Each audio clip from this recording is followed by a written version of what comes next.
I feel a strong responsibility as an architect to be part of the cultural life of a city. This involves a constant dialogue between our colleagues, peers, mentors, curators, artists and designers in Victoria. It inspires our own work and the meaning and relevance that we place on it. Practicing architecture in Melbourne and more broadly in Australia at the moment we find enormously exciting. And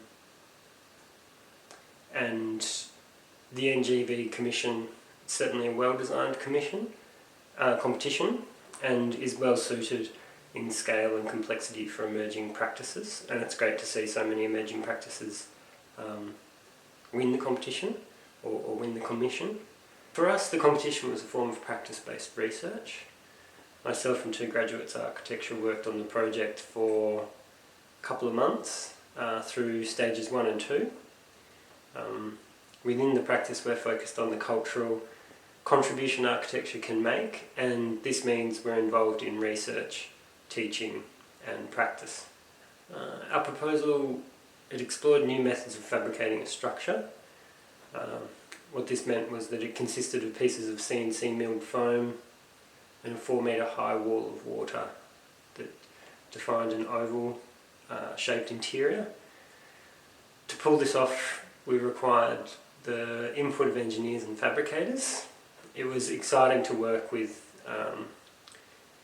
Arup on the project, and we got to work with the engineers who worked on a number of the Serpentine pavilions in London, which was a really exciting part of the process.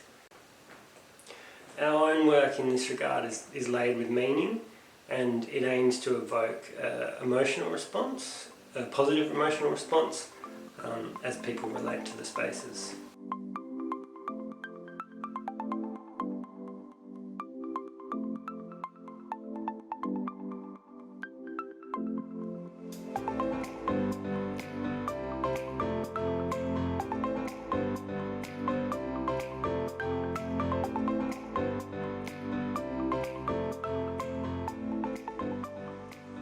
So our practice is primarily residential architecture, so it's a really nice chance to kind of look at a design challenge that's not a house. And then we kind of like enjoy trying to do some sort of architecture that sits sort of like between art, architecture, landscape and sculpture.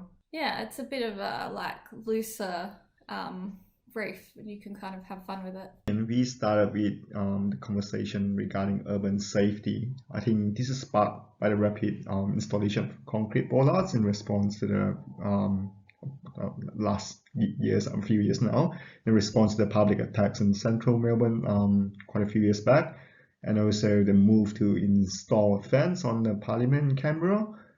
We wonder if these efforts start to hamper the idea of openness and then the sense of welcoming into the city. So while we were sort of thinking about safety in the city, we looked at how garden bollards in our suburban parks enclose the parks. They're really humble and simple, but they also protect the park against incoming cars. And I think what we found really interesting about garden bollards was this really strong sense of nostalgia and playfulness that they evoke. So I have heaps of childhood memories of like zigzagging between them, and if they were close enough together you kind of walk from one to another. So yeah, they're kind of a really nice object. Within the proposal, we inserted a few different typologies of the bollards to generate different experiences around the garden, encompassing the whole landscape of the garden. So in the early sort of like design process, we started testing the layout of the bollards with like simple sketch modeling. We are dotting the pins of the model around the sculptures and almost forming pathways around the garden around the sculpture. And then to sort of add a second layer to these experiences, we collaborated with a local landscape architect, and some of the spaces we came up with, for example, the round garden room, it's got a native circular planter, so it's kind of like you are compressed in this walkway, and then you arrive and there's this beautiful focal point garden. Yeah, it almost becomes a feature. Yeah. The space entering from the gallery building. There you can see a series of garden bollards on the left, leading you in towards the garden, and on the right there you can see behind the roof structure, there's sort of like a glimpse of the playground. And then this is the view from the middle of the courtyard of the sculpture garden, and you can see this grid of bollards starting to become a gathering space. So and then off to the side you can see the sculpture is being veiled by a line of bollards, and we kind of like the idea that you might have to follow the bollards around the corner to eventually find an entry point. There's also certain areas that the density of the bollards becomes in a way that only the kids can slip through the gaps, and then the adults wouldn't be able to slip through and just like look helplessly behind the bollards. It's quite a funny one. This is the photo of our final model. So you can just see the composition of all the different bollards. It's starting to get a bit of impression of the way we've played with density and height, and the buildings that surround the site. Yeah. So we had absolutely like no expectations when we started out. We just kind of had a brainstorm, we sort of fleshed out what our main idea was going to be, and then we just kind of see where that takes us. So yeah.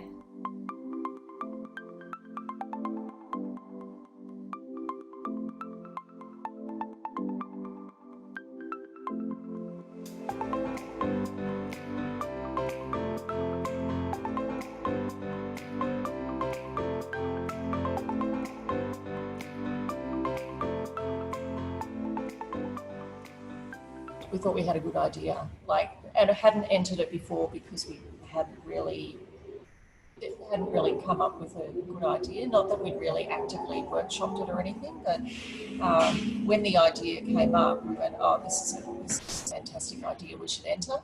We don't enter many competitions, but when we do them wholeheartedly. So probably the other one that we did was the Venice Biennale in 2010, which was, we were also successful in getting into the selection for that year at Venice. So when they're really conceptual and we have a strong idea, then I'll take it on. But yeah, it's not something we do on a regular basis. It was Jamie in our office who came up with the concept of looking at art and sport. Because what we liked about that is Melbourne, Melbourne's really interesting, even the way it's planned, where we've got the arts precinct and then we've got the sports precinct, and both are held in such high esteem within the Melbourne culture. So that's kind of where we started. And then we brought on another collaborator as well, Nikos, who's from Melbourne Uni. And he was kind of like our cultural advisor in many ways. He was kind of like our sounding board for the project. So what we developed was, it's what we call Agona, was the title of the project. Agona is really, it's the struggle to gain ascendance sort of in your metaphysical and your physical pursuits. So we looked at the parallels between artists and sports people, and there were some really interesting parallels between the two. So they both have a way of sort of organising their mental focus and physical energy that sort of sharpens and uplifts their actions. So that's what we sort of tried to show in this sort of crazy design that we did, was the process. So the process of training, or the process of practice, artistic practice, before you actually get to the final element of competition or exhibition. And they both have this interesting struggles, but also elation. And then it's sort of at the end of a performance or whatever, there's that sort of feeling of melancholy as well, and that sort of urge to strive again and perfect things. So that's really what we were trying to demonstrate in our installation. Nikos Papastergiadis is his name. He was a friend actually. So our daughters played sport together. But while on the sidelines watching our daughters play sport, we would talk about art and different exhibitions and the things that were going on. And so it sort of started really as a friendship in sport. But yeah, it's quite interesting that he's got this amazing connection to the art world, both in Australia and all around the world. So he was fantastic. And then obviously Future Days, the graphic designers that we worked with, we'd been working with them already as well. So yeah, it was good.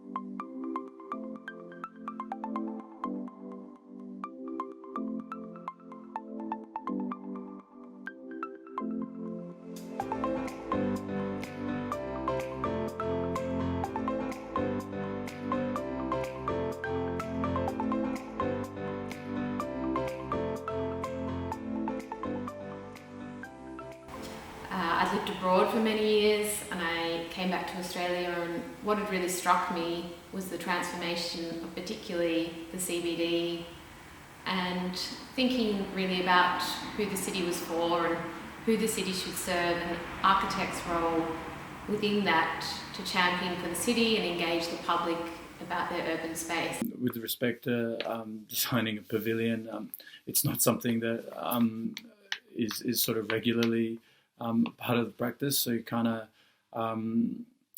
had to design a space for these ideas. So that was kind of an interesting change, and for me, starting from little fragments, not knowing where they're going to be exhibited, and for Ursula starting with designing a space, it was kind of an interesting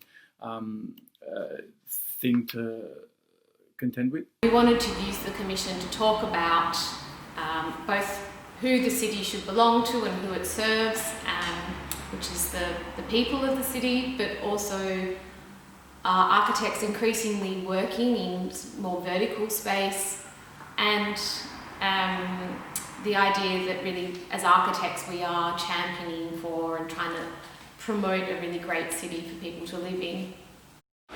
These are early images of the site. We were inspired by the broader context of the NGV. So we have the early grasslands and swampland that the site is on. So we started with this idea of a tower, and we looked at vernacular towers in South Bank, the old Trocadero ballroom tower, the water tank, the chimney, and that led to this cylindrical shape. So we really liked this idea of these early settler houses, which were reclad in whatever found materials were around, and we thought these kerosene tin shingles were particularly beautiful, and that was a kind of early reference for how we might start to think about cladding our tower. So really the proposal was made of these two elements and this idea of a viewing tower where you could get this new perspective over the garden. So we located the building out on the existing paving, so it's the first thing you see as you exit out the gallery, but also it orientates itself to look at the city. The ground floor becomes a sheltered seating area. There's a 2-level scaffold tower up to this viewing platform, and then our reclaimed air conditioning ductwork shingle wraps around that scaffold.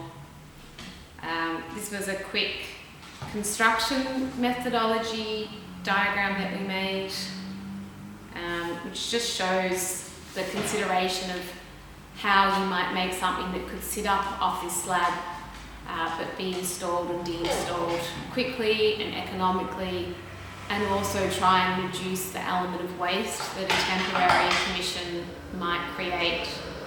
So these above ground footings become the seating area. The scaffold can be assembled and disassembled over a matter of days. Guardrails protect obviously people from falling and climbing, and then these shingles are made up in pieces and then can be kind of craned in on site. So these are the shingles that we kind of came up with, that we were repurposing from recycled air conditioning ducts, and we wanted to kind of create this shaded screen from them that could kind of also give you a directional view depending on where you were. At the base of the screen, the shingles angled downwards, as they traverse up, they tend to rotate upwards, and therefore they conceal the view at the base of the screen and open up to the surrounding view at the top viewing platform, which is kind of about this kind of connectivity at different levels of verticality. And then they reflect light and whatever their surrounding ambient color is, and they change at different times of day.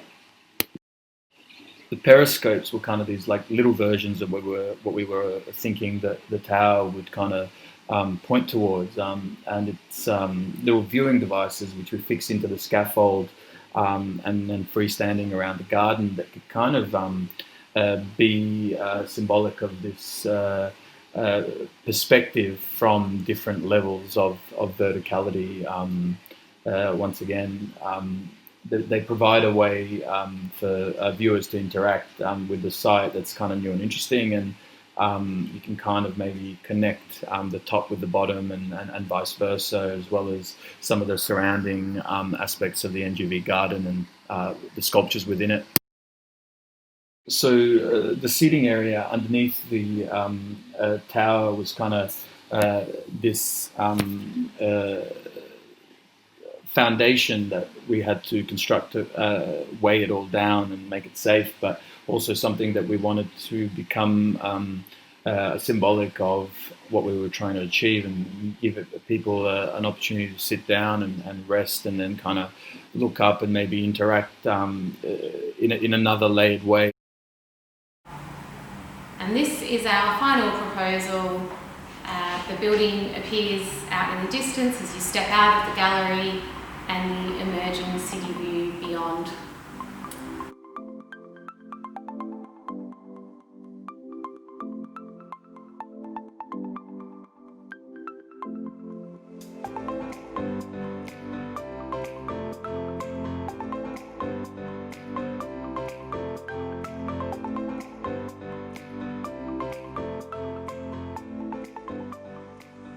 Time is our biggest challenge.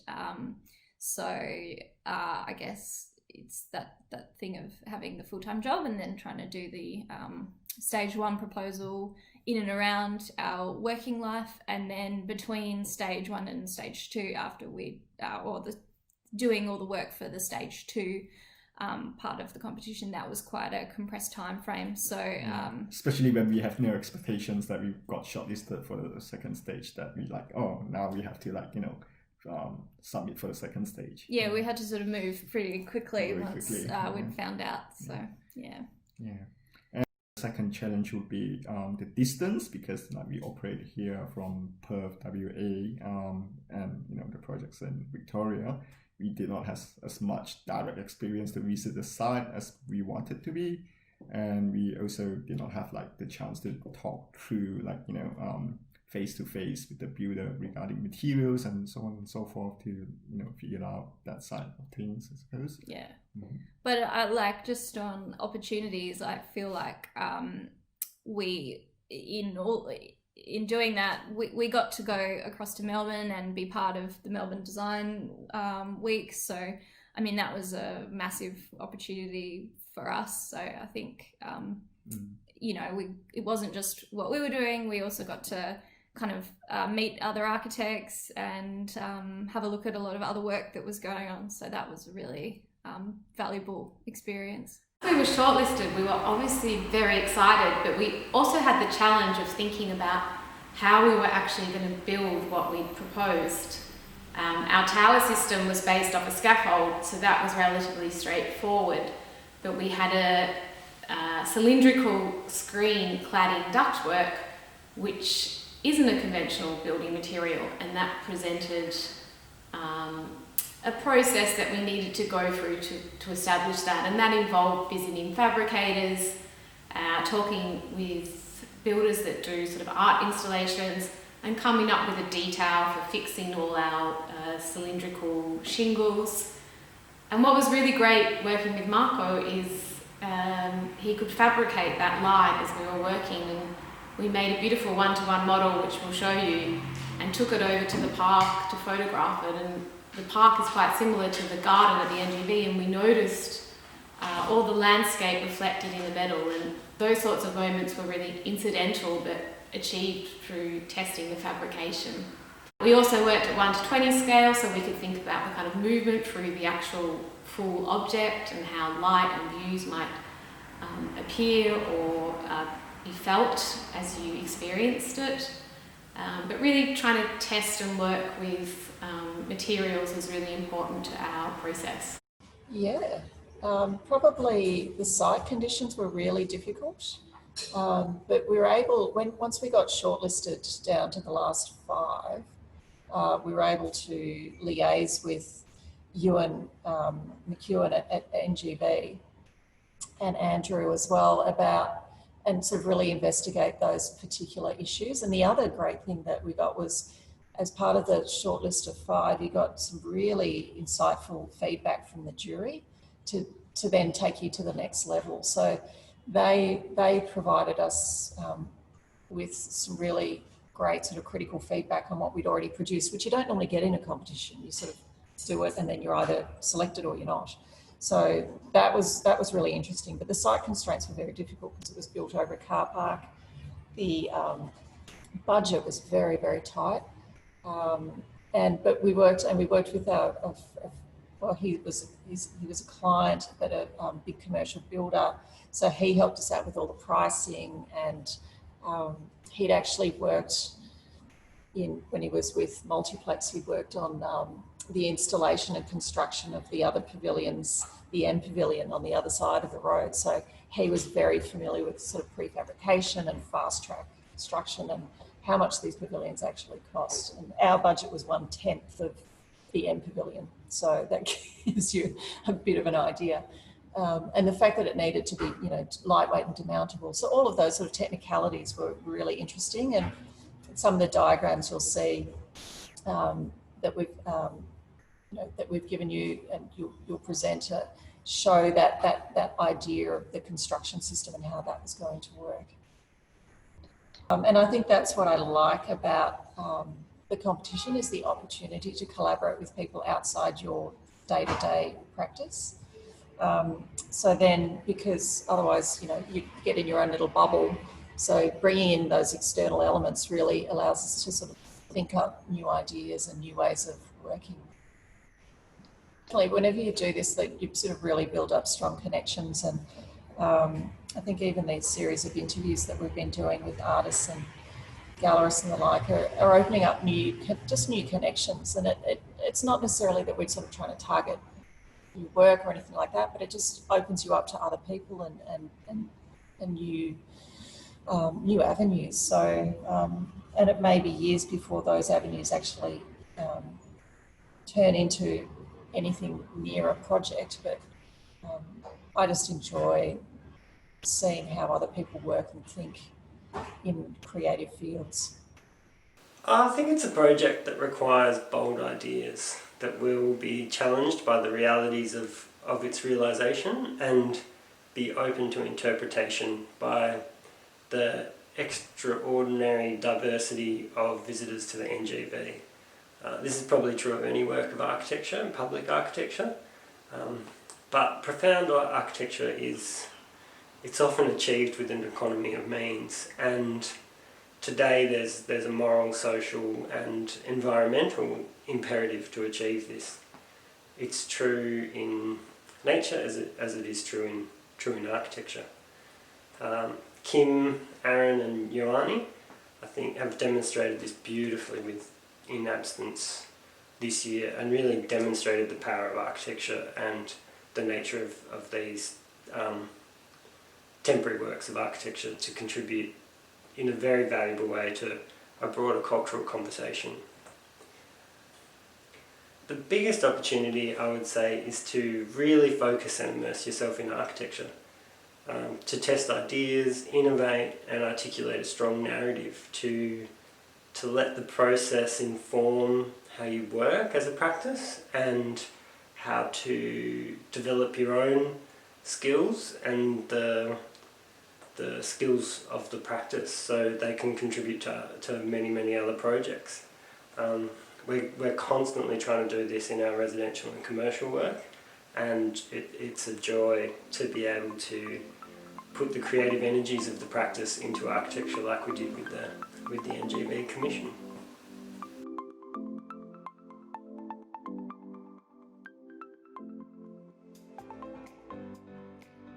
In terms of how much time and cost was involved in preparing our submission, I think that often depends partly on how quickly an idea comes together.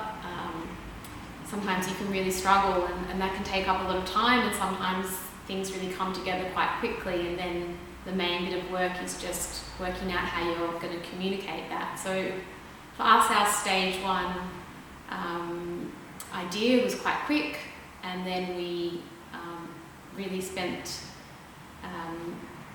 time just thinking about how we wanted to communicate that. We have some reservations about the undervaluing of architectural IP that can be exacerbated by the competition system, but I do feel that there's an enormous benefit for talented emerging practices to demonstrate the skill and inventiveness that they have, and that's waiting to be applied to larger projects.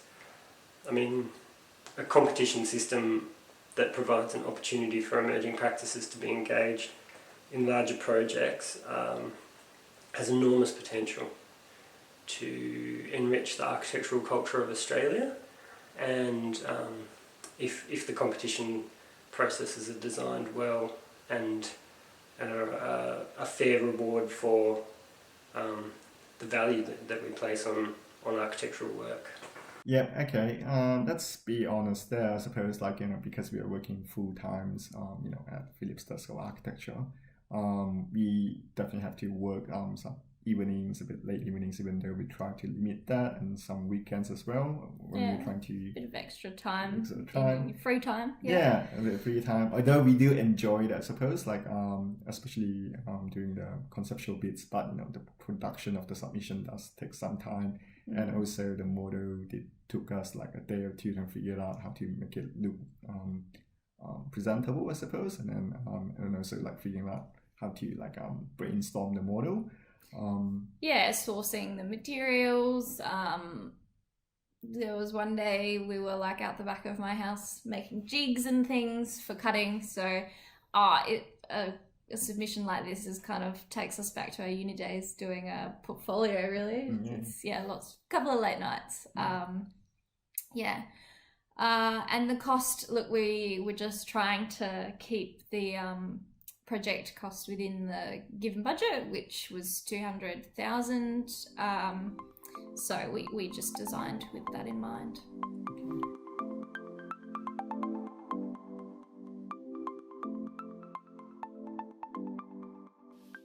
For me, the collaboration itself came by pretty organically.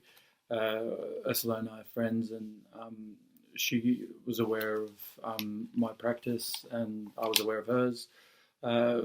We just kind of started chatting about materials, and I found out that she was intending on putting together an entry, and she wanted to collaborate with an artist, and I was just initially being helpful and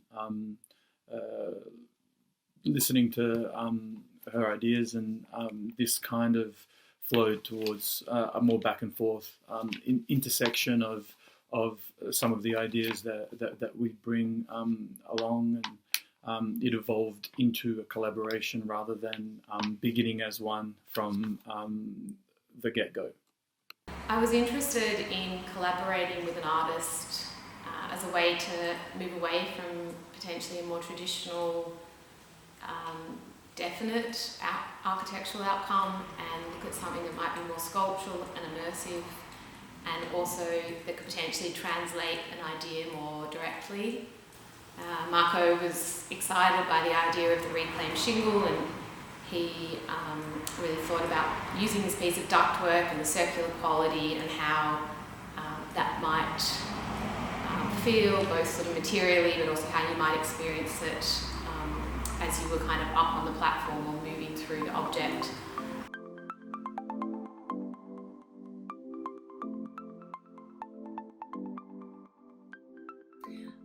Yeah, I think it has. So the next competition Yang and I entered after NGV was an entry for rebuilding the St Kilda jetty, and there's lots of examples of us kind of being interested in the kind of landscape architectural elements, and there's a bit of like some similar spatial qualities kind of being drawn into that submission. So yeah, you can see things like the timber posts kind of re-emerging. Yeah, I suppose so. Even though it's slightly different context, but we looked at that almost like primordial landscape elements that kind of has like the linearity to the projects as a timber post.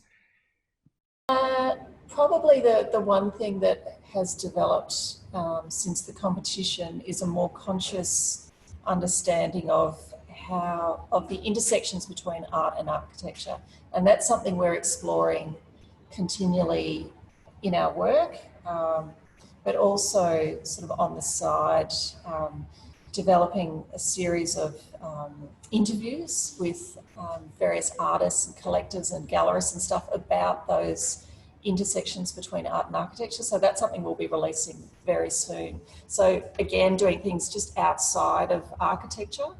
And that's why I think the NGV competition was a little bit outside, and even the Venice Biennale one, they were very abstract. And these interviews are sort of looking at those things just parallel with architecture, and how they can then sort of inform and inspire us in our own practice. Probably at the time, we got a bit more exposure, but not necessarily. I don't think, and it certainly hasn't led to any new jobs or anything like that, but it hasn't had a direct influence yet, but it might on a project 5 years down the track. I might go, oh, remember when we did this on NGV, and draw that idea into it. But no, I think we really just did it out of fun, much to my practice manager's distress. Because everyone was working on it for a good 2 months. So we didn't get much work done while that was happening. But it was really good fun, and I think everyone got a lot out of it.